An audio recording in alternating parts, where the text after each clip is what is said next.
it's pretty serious, right? Like the symptoms I listed, some of those things can be potentially life-threatening.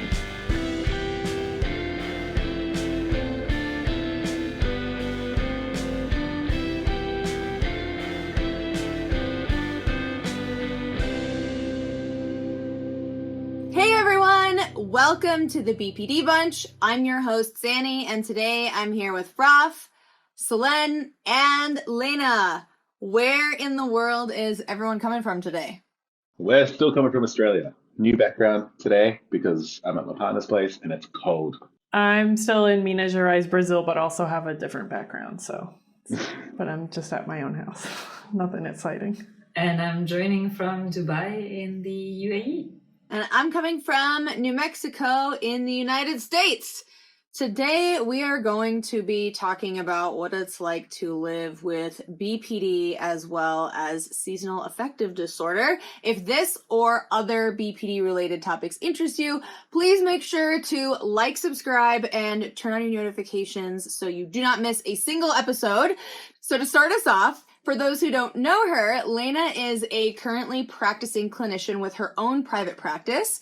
Lena, can you tell us a little bit about what seasonal affective disorder is for those who don't know and how that might show up for patients with co-occurring BPD?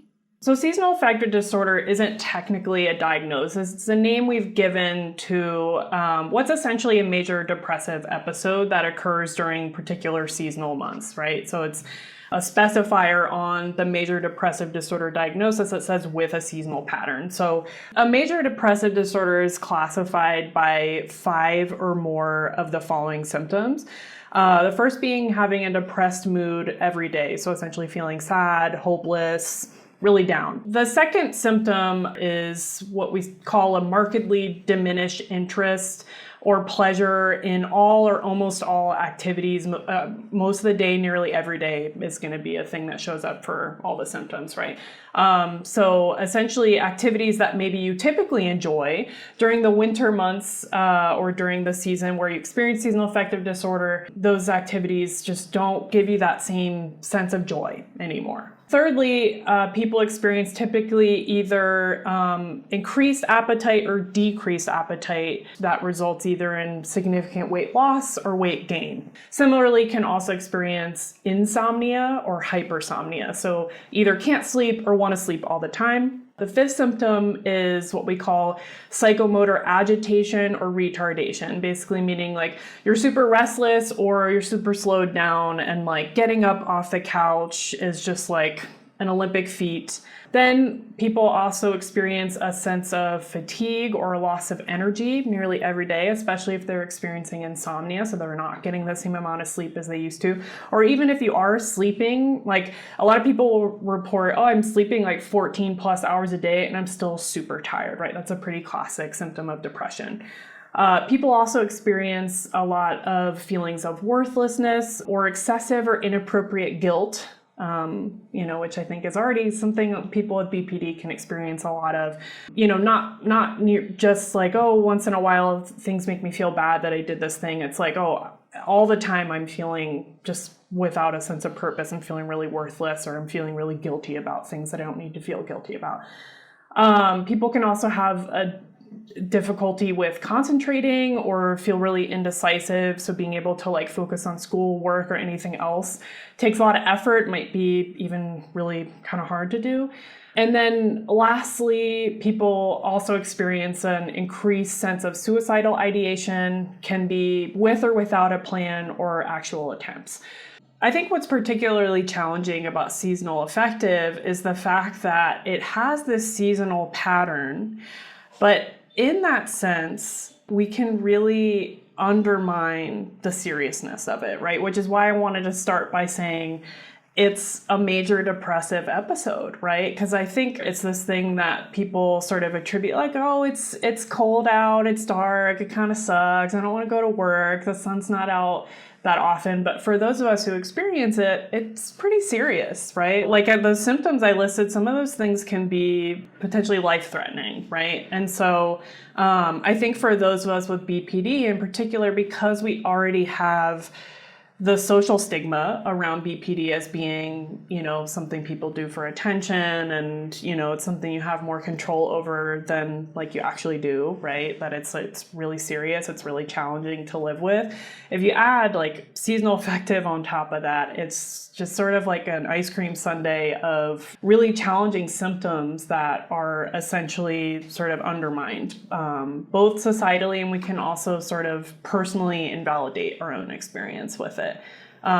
Also, I think because even though it has this seasonal pattern, we can be affected differently depending on the season, depending on what our life is like at the time. So maybe last winter, right, like you were feeling okay, you had this great social support system, you had, things were going well with work and in your romantic life and all that. And so you expect like this winter, things are going to be fun. Like I can cope with this, and then it hits you harder for whatever reason, right? And so it's like, there's a bit of unpredictability with it.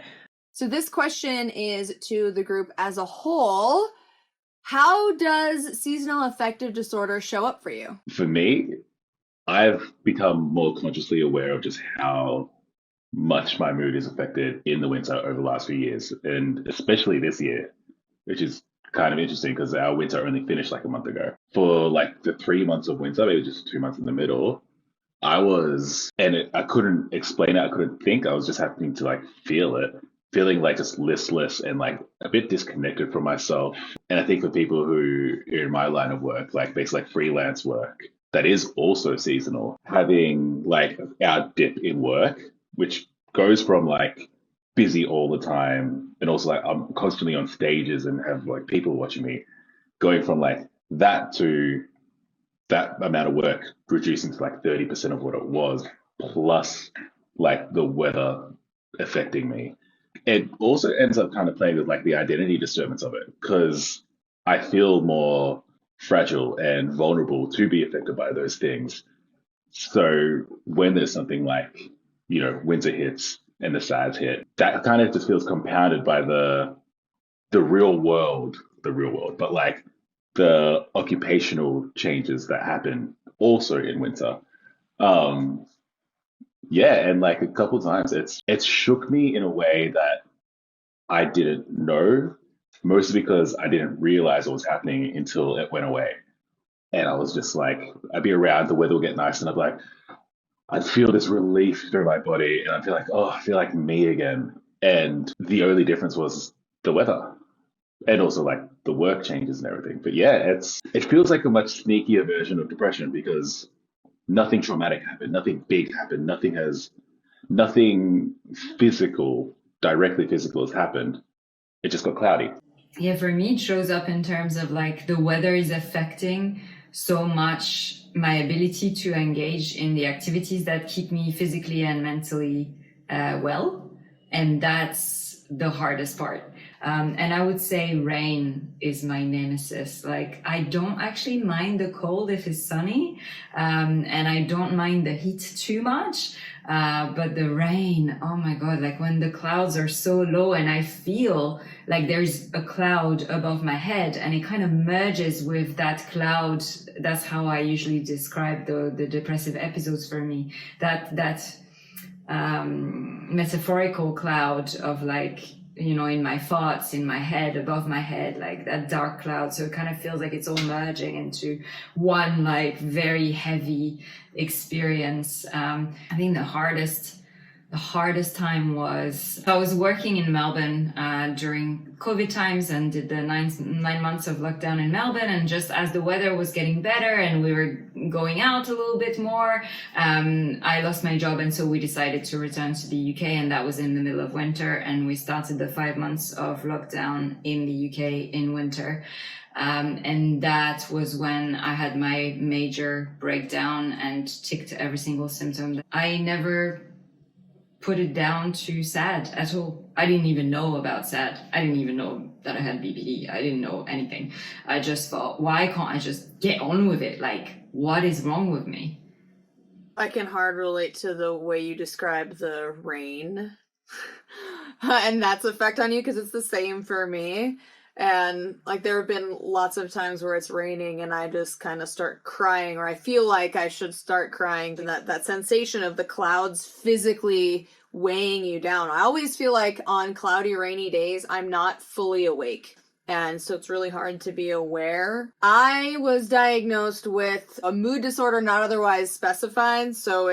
I have elevated periods as well as the depressed periods. And so for a long time, I was on a mood stabilizer. And I still had these periods, but they were not as noticeable. And a couple of years ago, I made the decision to really cut down on the number of medications that I was taking. And so I slowly tapered off that medication, which led to the first time in a long time that I had just the worst seasonal depression, not ever, but it had been like 10 years. And when I was a teenager, everything seemed horrible all the time. So I just, as a fully grown adult, I didn't really have anything to compare it to. And the whole invalidation part, because it had been so long since I'd experienced that, I had all these skills. I thought, because this was after I had finished DBT, I was in functional recovery from BPD, I thought I should be able to handle this. Like, why am I all of a sudden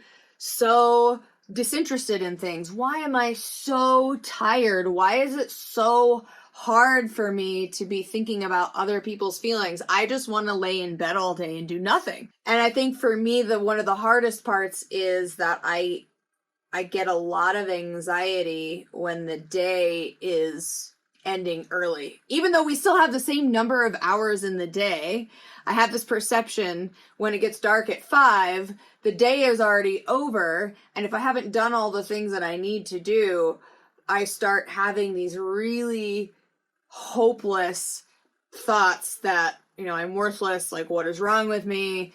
Even though if it were in the middle of the summer, I wouldn't be thinking that because I still perceive that there's more to the day. Is it possible to have SAD when it's really, really hot? Like, I live in Dubai now, and I was thinking about that. Like, the extreme heat that we get in summer, where it's, Celsius 40 to 50 degrees, days on end, and you don't get a break, and you can barely go outside. You're mainly living in AC. Like, is it possible for that to affect you in the same way as cold weather and winter? Yeah, absolutely. I was just thinking that that it's, described as like a seasonal pattern because, just the changing of the seasons can be challenging as well. I was thinking about that when you all were talking about the rain as well. When I was about 20, I went and lived in Southeast Alaska for a summer. And where I lived was literally one of the rainiest cities on the planet. So it rained every day. And I'm actually a person, I actually really enjoy rain. But when it's every day, right, like I definitely experience some sad symptoms then. And I think, on the contrast, right, like experiencing extreme heat, right, where you're stuck inside and you can't really go out, and, just the climate change we're witnessing and all the things that come with that, right? Like, absolutely. It's described as a seasonal pattern. Most people experience it during the cold months, but you can experience it any season, right? Every season comes with their challenges, especially depending where you live, right? Would there be like an equivalent or some sort of SAD, but of someone who has just kept themselves away from natural light for too long? Yeah, because people could experience depression if they work night shift, right? And aren't outside doing stuff during the day, right? There's definitely an element of, not experiencing natural light, not, engaging in certain activity. Like Solène, you mentioned, like, certain times of the year you can't engage in activities that you normally enjoy, right? There's definitely a piece of that as well. How does living with seasonal affective disorder influence your experience of BPD? Are there specific symptoms that feel more intense for you during certain seasons? The identity dysregulation, or the identity disturbance, definitely flares up a little bit for me. Also coinciding with like the drop in like my work and my profession. That is definitely much like that is exacerbated massively. I guess like the lack of motivation. I'm reluctant to call it motivation, but like it taking so much longer to get out of bed, it taking like all that sort of stuff, like losing those sorts of things, which I kind of tie pretty closely to myself, probably also exacerbates the identity disturbance, quite a lot actually. But yeah, my mood is definitely massively affected, which usually allows for like the impulsive things I would do to alleviate those mood issues. That, especially last year, skyrocketed once we hit winter. It's a lot of it's almost the things that I do or have done to self-soothe. Those things go up, and the chances of me doing that and the limits that I would go up as well, quite massively. That aspect of self-harm through binge eating, overeating, for me, that crosses over between the BPD and SAD. I definitely notice during winter, and also, of course, you have Christmas and all these other things. So I'll tend to like eat more, and that's one of my BPD like ineffective coping strategies from years and years. The other thing is chronic feelings of emptiness, for sure, is a really big one for me in winter. Like I just feel like a massive hole inside of me. And then that comes together with the unstable emotions towards like really, really low sadness, feelings of grief that show up and they seem unrelated to anything that's happening in the present moment. On the flip side of that, because I was thinking about when it's really, really hot, like this summer in Dubai, the symptoms that show up then for me is around the self-image aspect, because you're often like, you know, wearing less clothes and bathing suit vibes and all that. And so that's kind of sense of self, identity, self-image gets really like activated. And then the other one is around rage and anger. Like when it's really hot, I just, sometimes, you know, you just want to take your skin off. You know, you're walking outside, you're sweating, it's so hot, and you're just like, and then I just get angry at everyone and everything. Yeah, I think, like you were saying, Solène, for me, I definitely experienced a lot of the chronic feelings of emptiness. And when that's combined with like nothing brings you pleasure, which is what depression brings, plus the like feelings of worthlessness. I remember when I first identified experiencing, you know, what I think was a major depressive episode as a teenager, I just remember feeling like nothing, right? Like, in a painful way, right? It wasn't that I was like super sad or like that I could identify emotions. I just felt nothing, right? I think for me also, I experienced in the past a lot of, it would affect my tendency towards like unstable patterns of relationships, right? Because I'm feeling worthless, I'm feeling empty, I'm feeling depressed, all these things, right? And I would take that out on the people around me, and or withdraw from relationships, which is what a lot of people who are depressed do. You know, just kind of like would withdraw into my hole and then be like, why isn't anybody reaching out to me? And it's like, oh yeah, I haven't texted my friends in months. Like, and you know, that was definitely a huge challenge because again, I feel like with the seasonal affective and the BPD, it creates like this cycle where they sort of feed off of each other, because like the more I felt isolated, the more depressed I felt, and the more depressed I felt, the more I would isolate myself and all those other symptoms are acting up. So it's, you know, it can be, that's why I said like, it can be really serious.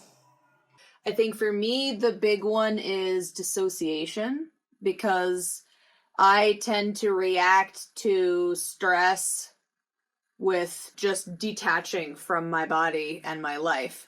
And for me, the mindfulness skills in DBT are really critical to dealing with almost anything. Like if I am present and in my body and mindful of what's going on, if someone really close to me says something in maybe an off tone, I'm able to focus on the content and not overly criticize the way they came at me. Which is not to say that I just want to excuse someone's rude behavior, but you know, the people around me are human, and you know, maybe my husband is frustrated about something, and then when he turns to me to say it, he is not turning that tone off, basically, right? I don't want to just lash out at him for a human moment. And during episodes of seasonal depression in particular, I am just sort of dissociated. And so anything that comes at me, I'm so much more sensitive to. And so then the dissociation feeds into these like rage moments, which for me, because I have a not specified mood disorder, so it's not just depression, I have these, they're not quite manic or hypomanic episodes, but like leaning in that direction. And in the spring, for me, that's actually the worst part, because in the fall and the winter, leading into that, I'm sort of slowing down. But especially the week right after daylight savings in the spring, I get this huge spike in agitation. It's just like this overstimulated. I'm not used to that extra hour of sun, and I end up being very impulsive. You know, sort of like what you were saying, Raph, about the being impulsive because of the down. I just have this, it's just this amped up, like, I have to have all the ideas and everything is racing and I'm talking really fast and all the things. But it usually is not it's not like an elevated, like, I feel great. Like, I do feel great, but I also feel very like, Hurr! and that for me is the part where, like, the winter months are hard because I just don't feel like doing anything and I'm dissociated and disconnected. But in the spring is that, especially that 1 week is when I think I am the most at risk for engaging in really impulsive, dangerous behavior, because I'm just thinking too fast to do anything. At least in the winter, I'm too slow to get anything started. But in that spring week, I just think, oh, this is a great idea. Wait. Nope. What practical strategies or coping mechanisms have you found helpful in managing the symptoms of BPD and SAD together? Like healthy ones? Gym 120, 30%. Jim, he's a lovely guy. No, going to the gym, like my best friend Jim. He's great. my I mate hang Jim. out with Jim every day. He Every makes my morning day. for an Hey hour and a Jim, half. SAD is coming. Can you pop by? Come over, let's get sweaty. Yeah, going to the gym, Did you say like, let's it's get just slutty? no sweaty. Oh, You get sweaty at the gym. I heard it. I heard Jim is going to come over. Let's get slutty. Let's get sweaty. I heard let's get sturdy, so here, I guess. No, yeah, going to the gym, exercise, getting outside wherever I can. That basically pairing that up with my medication and keeping like all my circadian rhythms in check is almost the best way for me to keep my mood and my BPD and everything stabilized. And that's the same thing in the winter, if not more important. Obviously, my work is hard. So, like, I will sometimes force myself to wake up when the sun comes up so I can go to sleep when the sun comes up. So, if I do like 2 or 3 gigs a week, the other 4 days, I'm like, that's getting my sleep cycle back in check. Even if it's on the weekend, it's going to go to shit. I need those 4 days. Just exercise, get my circadian rhythms like properly set. Like I like to call it like waking up with the sun.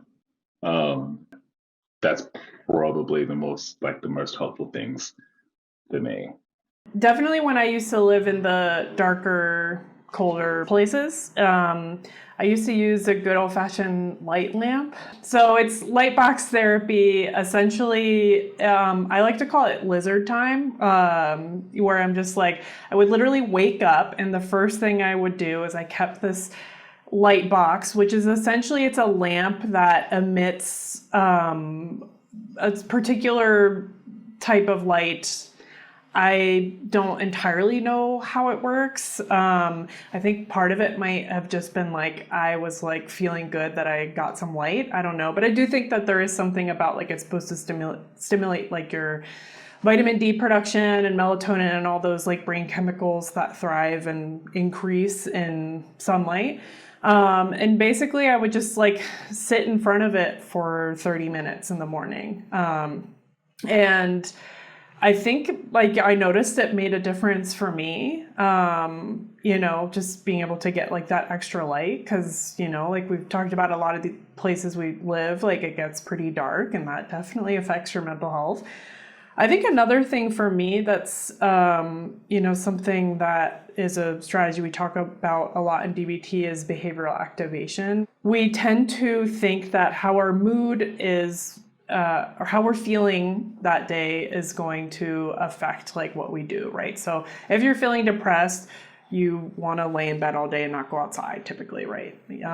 And essentially behavioral activation is sort of flipping that and saying, okay, we need to actually do these things, even if maybe they don't feel like the greatest thing in the world, so that your mood will change. And what I, tell clients and myself is like, it's not necessarily that you'll like, I think a lot of people say like, oh, just do it and you'll feel better. It's not always that you're going to like feel better, especially right away, right? Like, sometimes when I go to the gym, I feel great about it. And sometimes I'm like, God, I hate this place, So it's not necessarily that like in the moment you're going to feel better, but that like over time, it's going to help increase your mood, right? Because you're doing the things that are increasing your dopamine, increasing your serotonin that are going to increase your mood, right? You're engaging with people, you're being social, whatever it is. Even if in the moment you're like, I'm dying inside, it's like we try to find those baby steps, maybe you're not just going to like continue on with your routine and be okay with it. But I say like, all right, well, what's like one step away from depression today? Like, what can we do here? Right. Maybe it's just as simple as like going for a walk or something. Right. And it's going to help us like continue to do these things that make us feel better.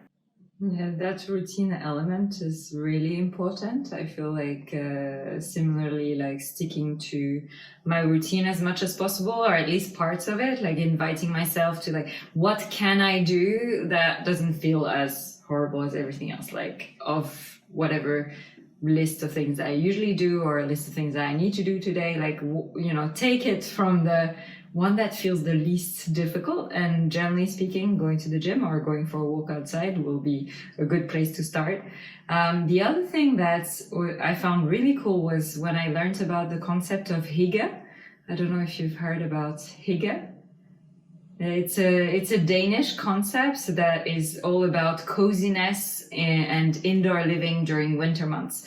So it's like how you're gonna set up, your let's say on your sofa, you're gonna have this comfy rug, or on your bed, and you're gonna have these fluffy slippers, and maybe drink your like tea with some cinnamon because it smells of winter. It's all about like making yourself feel like really cozy and comfortable at home, and maybe do a puzzle or something like that. And I just love the concept. Like there isn't really a word in another language that accurately describes it. And so every time I'm in like a winter place or a winter month or something, I'm always like, ooh, how can I make this hygge? So I really love that.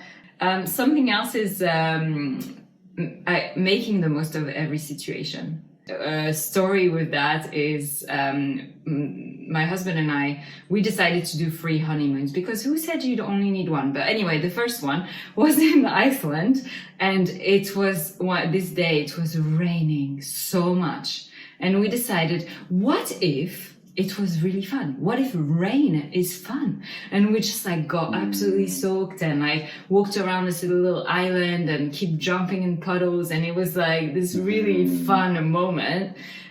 Just because we decided this is going to be fun and we're just going to make the most of this, and we are going to get wet and we're going to embrace getting wet, and just not worry about it and not keep saying like, oh, it's raining, it's our honeymoon. Like, just flip it. It doesn't work every time. Definitely not. But sometimes, it's worth a try, yeah? Yeah. And the final thing, and I know that's definitely a luxury, is I love to travel and I save everything that I can towards that passion of mine. And so when I can escape, like especially when I used to live in Norway or in the UK, November. So I would plan a holiday to somewhere sunnier. I would go Skyscanner, that date, anywhere, and be like, what's the cheapest flight to a sunny place? And I'd be like, let's go. I definitely want to echo Raf, the exercise and becoming a morning person. I was not a morning person in the past. I was like one of those sleep through half the morning and then do all your stuff at night. And I realized that that was not working for me. So I now get up with the sun, and I have made exercise more of a priority. For me, exercising consistently has always been a challenge, and it's especially difficult in the depressed periods. So one of the things that I have really worked on is making sure I have connections with other people who like to exercise and go to the gym. So one of my best friends who lives near me is kind of a gym rat, and my husband and I are lifting weights together 3 times a week.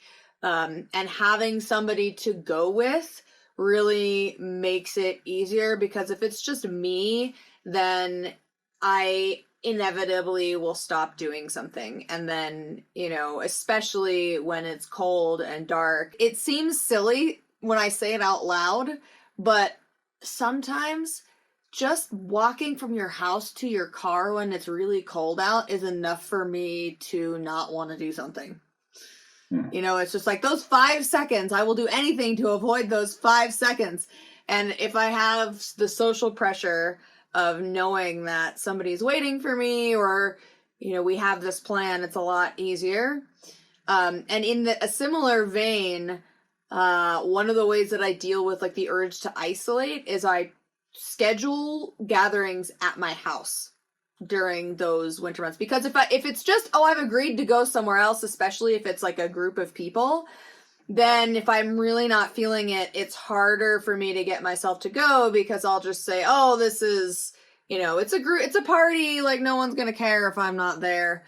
But if I've scheduled something at my house and other people are supposed to show up, it's a lot harder for me to go, I'm having a bad day, none of you can come over. Like, just in the way of my own brain, it's a lot easier to do that. And then I just think the last thing would be that I try to show myself compassion and allow myself to have, days where I'm not doing as much as I might if I wasn't in a depressed period. I think that's been one of the hardest things, because I have had this very black or white mentality where it's like, if I'm not doing the absolute best that I can possibly do, there is no point in doing this task at all. And then what happens is all the things that I was going to get done get backed up and backed up and backed up and backed up. And I end up getting more and more and more and more and more anxious because I'm not staying on top of anything. And I've realized that doing something sort of okay most of the time is better than not doing it at all. And I get closer to my goals if I do that than if I'm waiting until I feel just right to get it done. Yeah. It's like the saying, if it's worth doing, it's worth doing poorly. I've never heard that saying, but I like it. I love it. Yeah. I heard that and I was like, yeah, sweet. I don't have to do it perfectly. I don't have to do it well. I don't even have to do it badly. I just need to do it poorly, or a little bit at all. How do you utilize your support system, friends, family, or therapy when dealing with the dual challenges of BPD and SAD?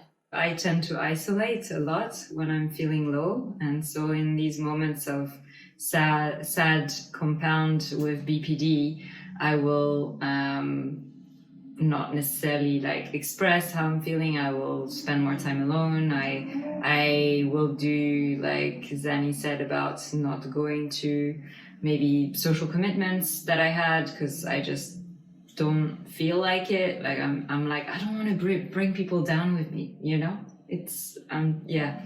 So I really had to think about this one, and I thought, yeah, with my husband I do like express like, hey, like I'm feeling like super low at the moment and this is what's happening. And I also ask him to help me to plan some cool stuff. Like I'm like, oh, can we like maybe, I don't know, like plan to go to my favorite museum, or like plan to go to our favorite brunch, or maybe plan to, have some friends over or something like that. But, just maybe 1 or 2 friends, like close, very close people. So I don't feel like I have to put on not that you ever have to put on a mask, but I personally often feel like I do have to, especially with bigger groups. So, you know, people that feel very safe and really chill, you know, so things like that. So I'll mainly talk to him about it. Yeah, I think something my therapist years ago helped me identify that was really helpful for this is being able to identify that maybe I have two kind of sets of friends. There's like the emotional support friends and activity friends. And both of the, and like being able to recognize that both of those are super helpful when I'm experiencing depression, right? Because you know, like others tend to want to isolate. And maybe I feel like, oh, I don't want to go do this thing with my friend because I'm just going to feel really low. And so, you know, being able to say to a friend like, hey, you know, can we go for a walk or something? I kind of need it. And maybe they're not a friend that like I really want to share what I'm going through with, or they don't maybe know how to show up in the way that I need them to, but like they're still a friend I can go on a walk with. Like it's still helpful, right? And then, you know, also having people I can talk to about what's going on and like ask for like more specific emotional support. You know, both of those have their value when I'm dealing with depression. So for me, this is a combination of a lot of different things. The first thing is that my husband and I have agreed that he can be a little bit more forceful in trying to get me to do things when it's dark or rainy, because we both know that I have more of a tendency to isolate and be more resistant to doing the things that I know I need to do. And if I don't do those things, then everything gets worse. One thing that I have not done before, but I'm doing this season, I have a friend who also has seasonal affective disorder. And so the two of us made a pact that we would periodically check in with each other and make sure that things are going okay. And so I even just got a text from her a couple days ago, like, hey, how you doing?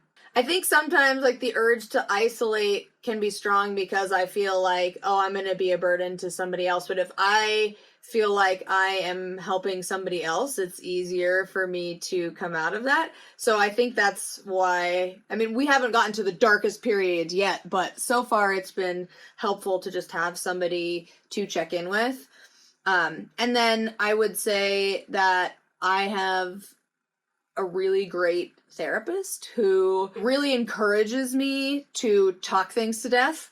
You know, sometimes I feel a little bit self-conscious because I will bring up the same things over and over and over again. And I've verbalized to her this anxiety about, you know, I'm afraid you're going to get sick of me talking about the same things. And she every single time says that it's totally encouraged for me to bring these up because we're always like working through them again. Sometimes lessons have to be learned multiple times in order to really stick in a meaningful way.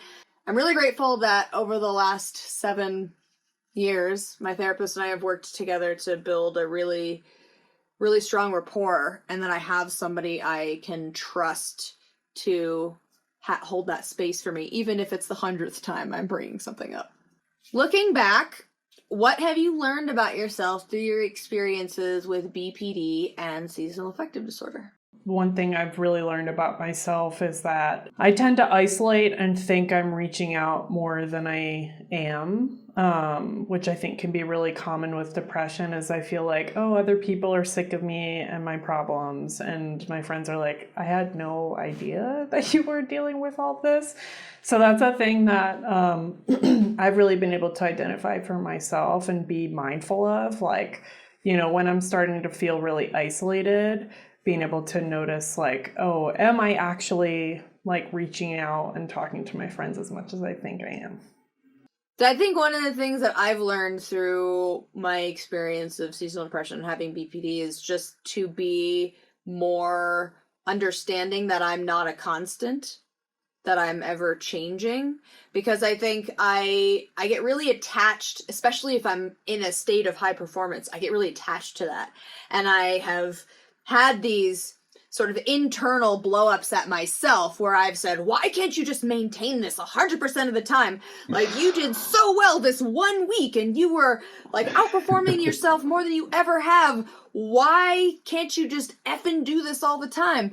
And reminding myself that I'm a dynamic being and that there are going to be periods of ups and periods of downs, and not being so rigid with how I need to be. I think that's probably the biggest thing that I've learned from that, from having both of those, is just it's probably radical acceptance, I guess. You just accept who you are, where you are, and do the best with what you have.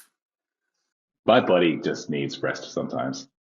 And not having that can make the other things worse. And going for like my good coping mechanisms, like gym and like some of the work and all that, that can also go too far and circle back around. So like there'll be times where my body needs rest, and there will be things that I do that make me feel better that I should keep on doing. So there might be some times where I do just need to stay in bed for 10 hours, 11 hours. But when I'm not in bed, consider going to the gym. Like, still keep those, like the staple helpful things, keep them going, but make sure I rest, because like, yeah, just like you said, no one can do 100% of the time. Like we need rest. Sometimes we got to take it, but just make sure you take care of yourself at the same time. And hang out with your good friend Jim. And hang out with your good buddy Jim. And get slutty with Jim. Okay. What I've learned from the combination of SAD and BPD is that I am not a completely removed, floating thing somewhere. I'm very much part of my environment. And so whatever's happening around me does affect me, like the weather, for example, and that, you know, that makes total sense. And it's something that was really echoed through learning in DBT and dialectic behavioral therapy, how to do a chain analysis, where every time that, you know, you're looking at, maybe you had, you know, a difficult time coping with something, you know, some behaviors, emotions showed up for you, you go back and you go all the way to the starting point of like, what was the environment? You know, where was I? What was happening around me? And that was something that I underestimated for the longest time, where I was like, well, you know, I'm me. Like, I just need to get on with it and snap out of it. And like, why can't, you know, and to kind of open my eyes to be like, oh, I'm in constant communication. My body, my mind, my emotions, everything is in constant communication with what's happening around me, whether that's people, whether that's the weather, whether that's, you know, the house, how I decorate the house, like all of these things matter and make a huge, huge difference. Thank you everyone so much for watching. We hope you got a nugget of wisdom to take with you on your journey. Friday we'll be back to talk about some of the warning signs and context cues that let us know seasonal affective disorder is approaching. And next Wednesday we will be back with a brand new topic. If you can't wait until then, we do have an extended version of the episode right now available on our Patreon for our BPD buddies and our BPD besties tier. So you can go ahead and check that out. Link in the description down below, and we will see you next time.